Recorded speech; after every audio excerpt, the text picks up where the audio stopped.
The next is the liberal perspective. Liberals, and this does not connect to sort of the modern American political definition of liberal. So you may have people who consider themselves to be political conservatives in the United States, for example, or in Canada, but that doesn't necessarily mean that they can't have a liberal perspective towards international relations.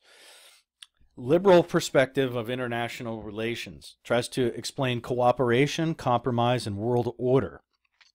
And so while realists will see the world in a state of chaos or anarchy, liberals look to interactions between those states. And so while realists think of power and the need to keep it, and the constant fight over resources, the growth of material population, of military,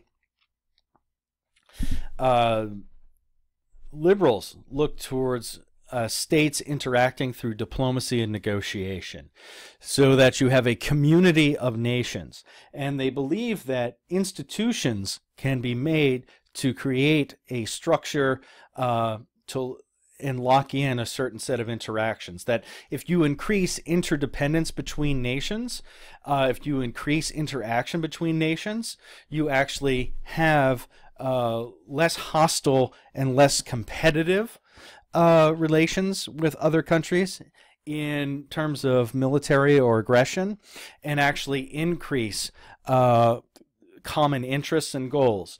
And so liberals don't view the world in terms of zero-sum games. They look at more cooperative or non-zero-sum goals. Now, they look at how much a state gains compared to what it had before. They look at mutual common gains, and they try to arrange for compromise. So liberals don't see themselves as having to act solely as individuals in this dangerous environment of every nation for himself, so to speak. What they say is that actually that one of the best ways to overcome hostility, aggression, difficulties between countries is to increase dialogue, to increase relationships, to increase interaction in a way that links these two countries so that they have an achievement of or attain mutual concerns, and they benefit as a whole.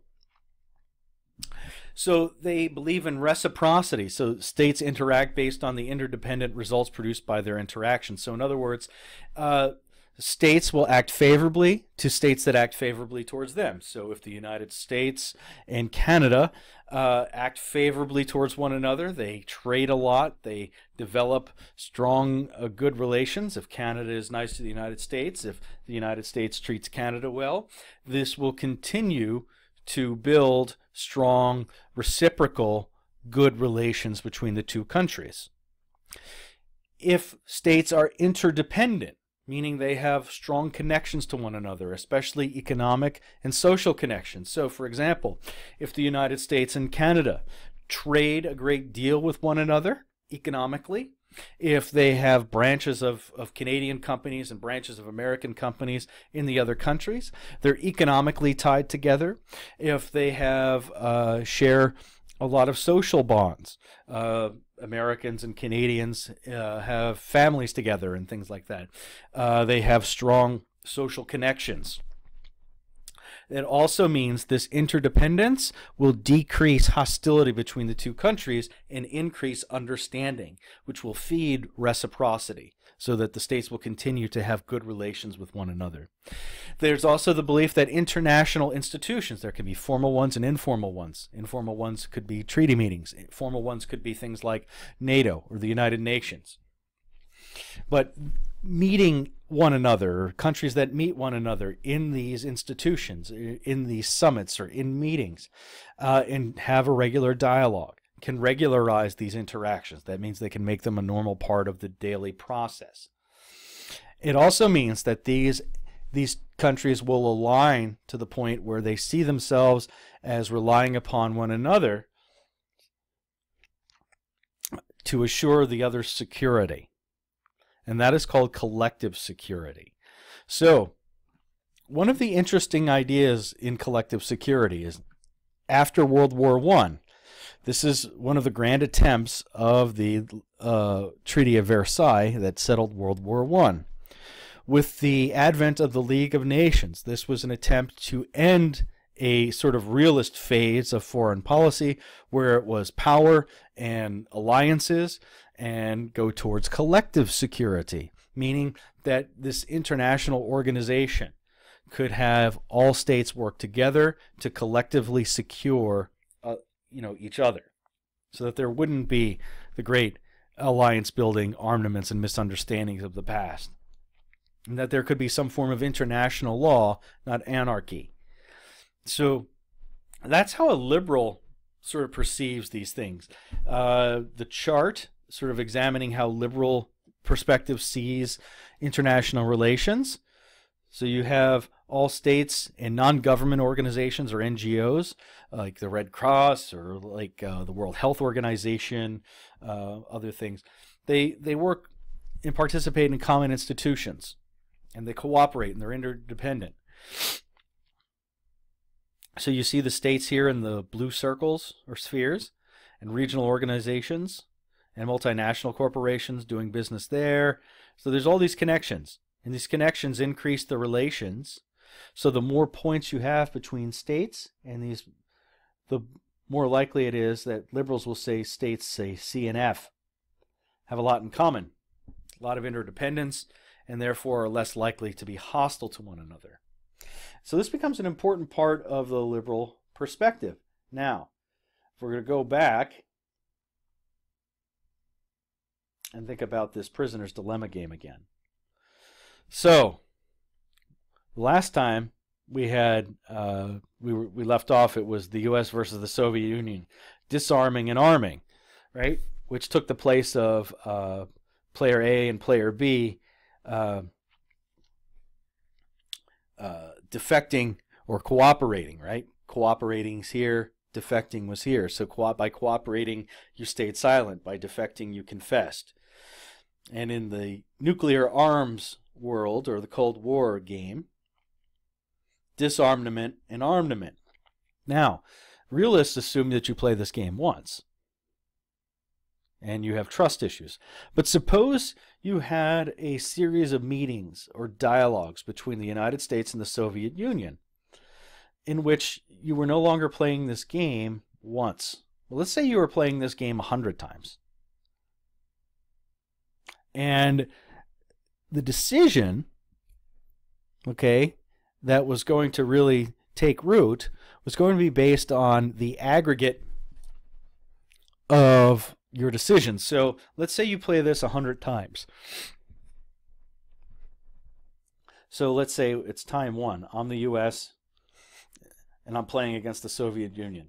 And I'm still thinking like a realist. So in time one, I choose to arm because I don't trust the Soviets and everything else. And the Soviets actually choose to disarm. That means I'm up 25 and they're down 0, but we're playing this 99 more times. Now, we hadn't been able to communicate with each other before, but what if through that signal by the Soviet Union backing down, I get the hint that maybe the Soviets don't want to arm and have a tense nuclear peace, that maybe they want something else. But at the same time, the Soviets saw that I didn't trust them, so maybe they say, well, if I'm serious about this, I'll arm again. But we're playing it 100 times, and the majority, so the decision reached in the majority of games is going to be the decision that we use. Okay? Well, suppose I say, okay, Soviet Union, I'll play along, and in time number 2, I choose to disarm. And the Soviets choose to arm. We could say, okay, they were responding to what we did the first time. I got the hint. Maybe they've got the signal now. So I've gone down this way. They've gone down this way. Okay. Time number 3. I choose disarm. and the Soviets also choose disarm. And so we choose the same in time 4, 5, 6, all the way through 100. So 98-2, we vote to disarm. Why has this game changed from the realist perspective?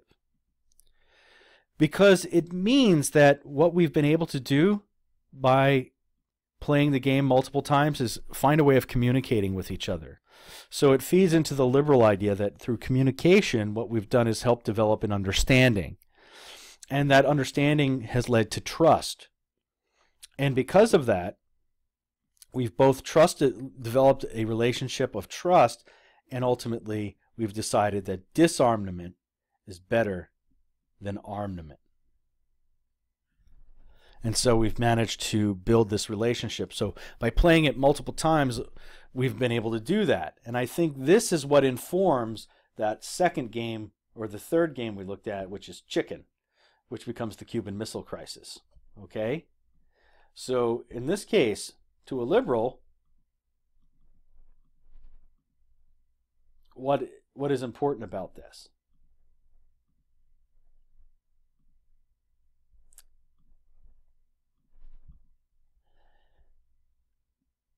To the realists,